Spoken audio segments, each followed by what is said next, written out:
आप जानते हैं कि प्राचीन काल से ही भारत देश एक कृषि प्रधान देश रहा है। भारत में कृषि कर्म को अत्यधिक महत्व प्रदान किया गया है।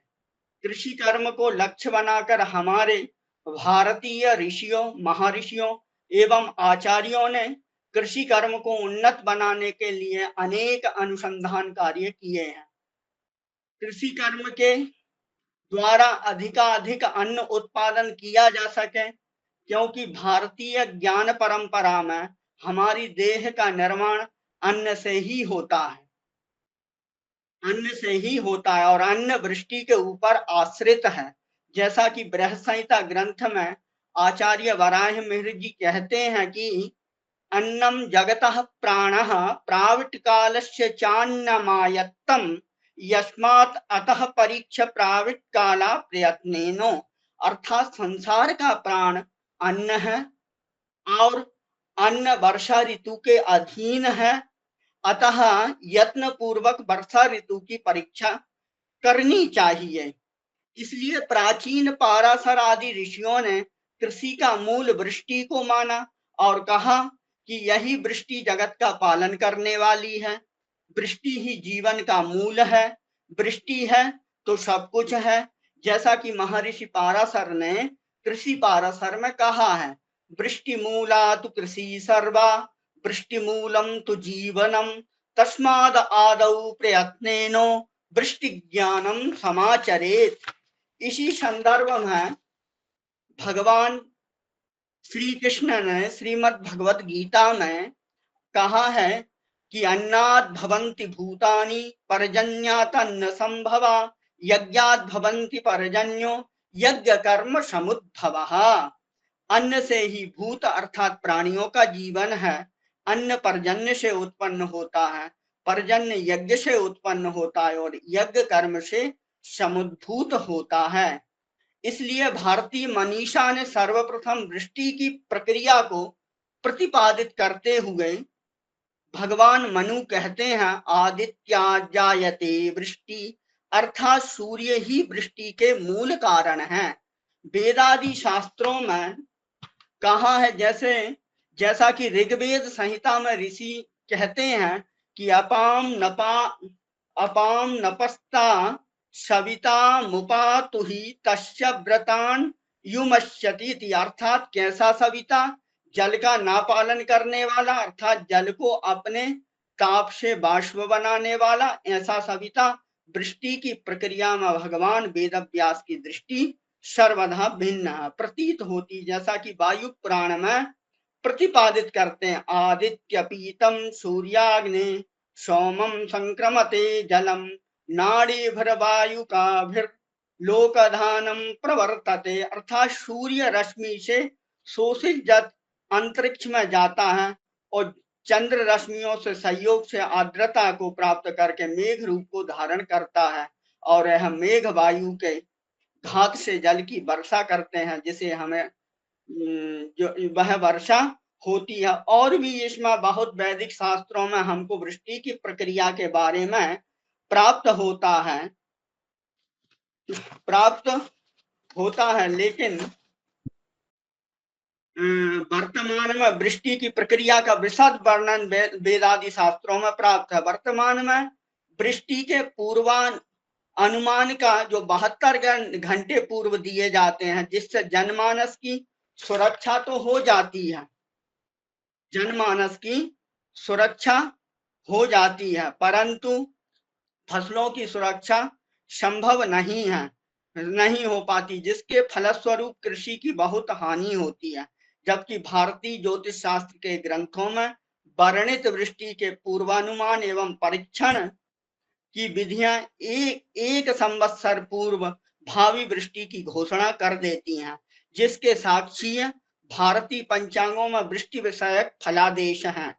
फिर भी ज्योतिष शास्त्र द्वारा इस प्रकार पूर्व में की गई भविष्यवाणियों में त्रुटियां परिलक्षित होती हैं, जिसका कारण सद्यो वृष्टि लक्षण है। इसका पूर्वानुमान 1 वर्ष पूर्व नहीं किया जा सकता है। सद्यो वृष्टि का कारण प्राकृतिक अवस्था में परिवर्तन या प्रकृति में परिवर्तन होने के कारण शीघ्र ही वृष्टि हो जाती है। जैसा कि कादम्बनीकार समीक्षा चक्रवर्ती महामहोपाध्याय पंडित प्रवर मधुसूदन ओझा जी कहते हैं कि अतिवातम च निर्वातम उष्णम जाति शीतलम अत्रिभ्रंश निर्भ्रंश षड्विधम मेघ लक्षणम।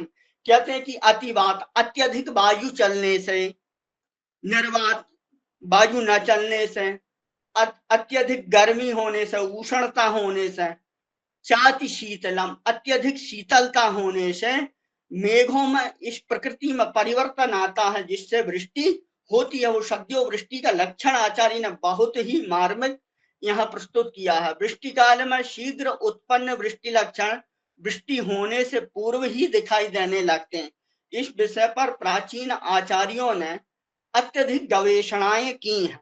सद्यो वृष्टि का पूर्वानुमान की अनेक विधियों का वर्णन प्राप्त है, जो आकाश के लक्षणों से, संध्या से, पशु पक्षी और कीट सरीसृपों मेटकादि की चेष्टाओं से सद्यो वृष्टि का पूर्वानुमान करने की विधि शास्त्रों में वर्णित है।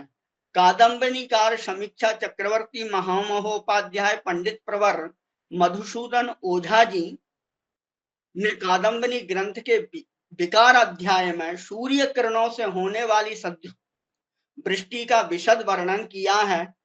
वो कहते हैं कि महिषो उष्ट बराह भई वृषकुंजर पर्वतई पंचरात्रे तदा सप्तरात्रे वावर्षति। अगर आकाश मंडल में, यदि आकाश मंडल में हमको महिष अर्थात भैंस, महिष, ऊंट, सुअर, बैल, हाथी तरह पर्वतकार मेघों से आच्छादित हो, तो कह रहे हैं कि पंचरात्रे तदा सप्तरात्रे, पांचवी रात्रि में अथवा पांचवें दिन में अथवा सातवीं रात्रि में मेघ वर्षा करते हैं।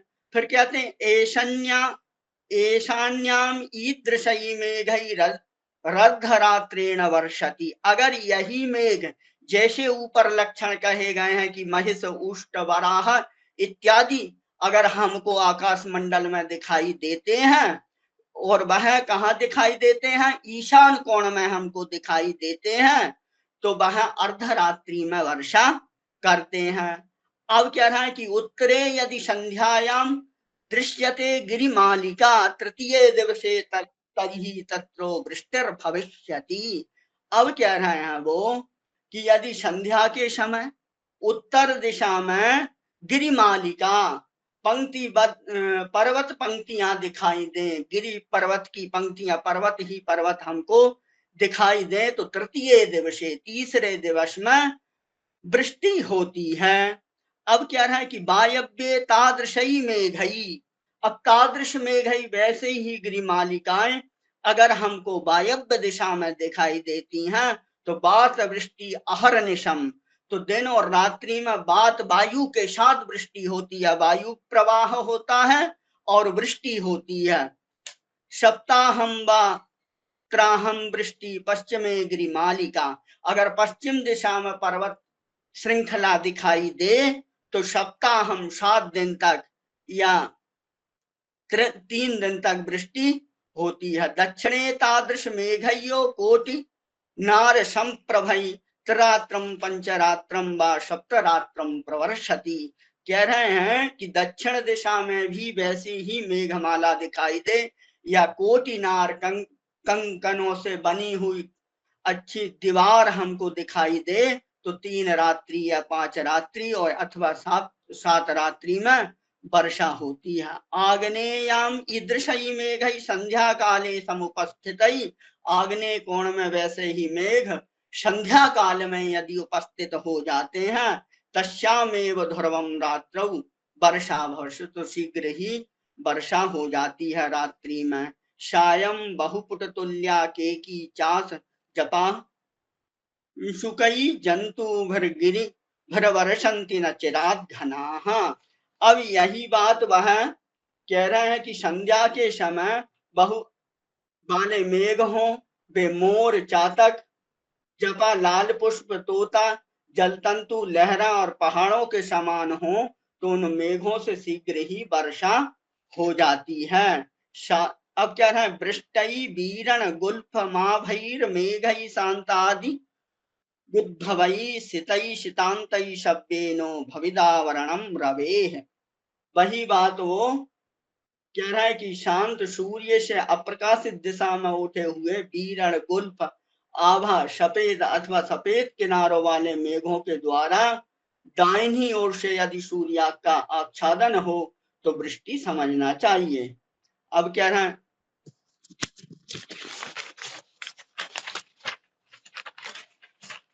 गज अश्व पर्वत छन्न ध्वज रूप घनाह शुभाः पलाल धूम भा स्निग्धा वल प्रद्धयितु संधयोः। कह रहे हैं कि गज दोनों संध्या के समय गज हाथी, अश्व घोड़ा, पर्वत छत्र और ध्वजा के समान बादलों का होना शुभ है।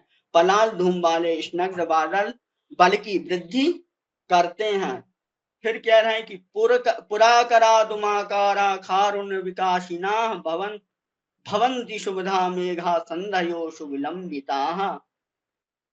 कह रहे हैं कि दोनों संध्या के समय पुर के आकार वृक्ष के आकार वाले लाल वर्ण वाले झुके हुए मेघ शुभ समझे जाते हैं। इस प्रकार से सद्यो वृष्टि का लक्षण आचार्य मधुसूदन जी ने बड़ा मार्मिक किया है। यहाँ बृहद संहिताकार भी सद्यो वृष्टि के कुछ लक्षण प्रस्तुत करते हैं। वह पहले कहते हैं कि आकाश में, कहते हैं कि बराय मिहिर कहते हैं सद्यो वर्षण अध्याय में कि इंद्रधनुष, परिध, प्रतिसूर्य, रोहित तथा विद्युत और परिवेश के लक्षण यदि सूर्य के उदय काल अथवा अस्त काल में दिखाई दे तो शीघ्र ही प्रभूत जल की वृष्टि होती है।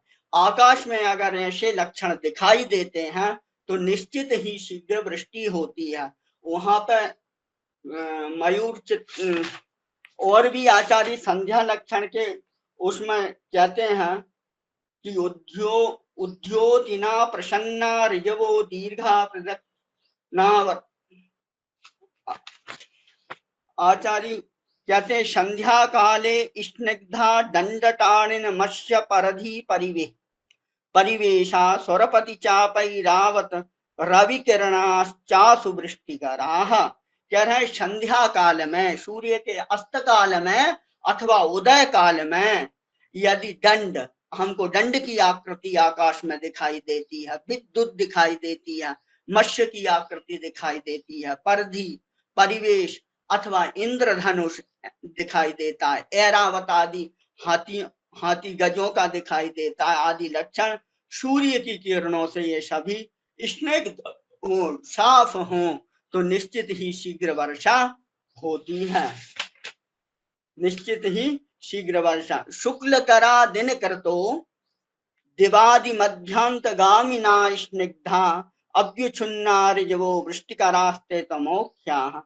कह रहे हैं सूर्य की शुक्ल वर्णा किरणें जो आकाश में आदि तथा मध्य से होती हैं वो अंत तक जाती हैं। स्निग्ध, अखंड तथा स्पष्ट हो तो अमोघ संज्ञक कहलाते तथा वह वृष्टिकारक होते हैं।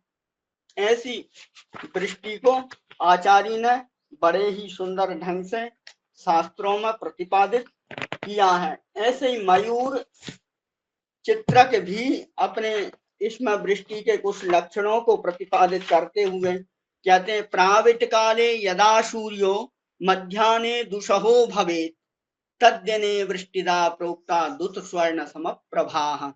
कह रहे हैं कि प्राविट काले, वर्षा काल में सूर्य की किरणें ऐसी हो मध्याह्न काल की कि हम सह ना सकें, अति तीक्ष्ण हो, जो हमको दुख दे, सह ना पाए, तद्दिने वृष्टिदा, उसी दिन वृष्टि होती है। यह सद्यो वृष्टि का लक्षण आचार्य ने भी यहाँ पर प्रतिपादित किया गया है। अन्य शास्त्रकार भी वृष्टि के बहुत से लक्षणों को प्रतिपादित करते हुए कहते हैं, एक घाघ भंडरी हुए हैं, वो भी वृष्टि के बहुत से लक्षणों को प्रतिपादित करते हैं। यदि भैया समय हो जाए तो मेरे को सूचित कर दीजिएगा।